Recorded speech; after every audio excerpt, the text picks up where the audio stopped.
الحمد لله الذي خلق السماوات والأرض وجعل الظلمات والنور وفضل العلم على الجهل فقال قل هل يستوي الذين يعلمون والذين لا يعلمون وصلوات ربي وسلامه على محمد عبده ورسوله القائل من يرد الله به خيرا يفقهه في الدين وعلى من تبعهم بإحسان إلى يوم الدين وبعد فأعوذ بالله من الشيطان الرجيم بسم الله الرحمن الرحيم إنما يخشى الله من عباده العلماء وقال النبي صلى الله عليه وسلم إن مثل العلماء في الأرض كمثل النجوم يهتدى بها في ظلمات البر والبحر فإذا انتمست النجوم أوشك أن تزل الهدى صدق الله العظيم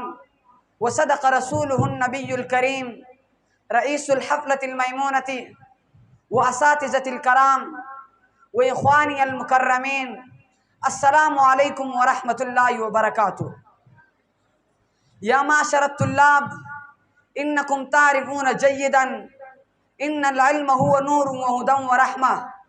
وأن الجهل ظلمة وظلالة وأن العلماء ورثة الأنبياء ما ورثوا درهما ولا دينارا وإنما ورثوا العلم فمن أخذ به أخذ بحفظ وافر من ميراثهم وإن العلم رفعة وعز وكرامة في الدنيا والآخرة وأجر مستمر إلى يوم القيامة وبعد فأعوذ بالله من الشيطان الرجيم بسم الله الرحمن الرحيم يرفع الله الذين آمنوا منكم والذين أوتوا العلم درجات وصلوات ربي وسلامه على محمد عبده ورسوله القائل إن مثل العلماء في الأرض كمثل النجوم يهتدى بها في ظلمات البر والبحر. أيها الإخوة المتحابون في الله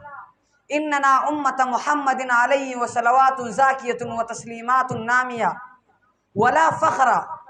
فلا ينبغي لأحدنا أن يكون جاهلا أميا لا يقرأ ولا يكتب ولا يتعلم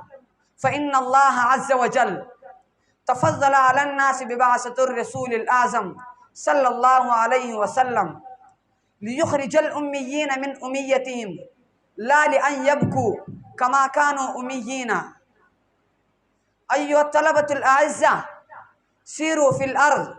وانظروا إلى آثار العلماء الربانيين ومآثرهم ومفاخرهم وأعمالهم المجيدة لم تزل تحظي في سفر التاريخ أروع صفحة أزهاها إلى يومنا هذا طوال الشهور والسنين. آثارهم محمودة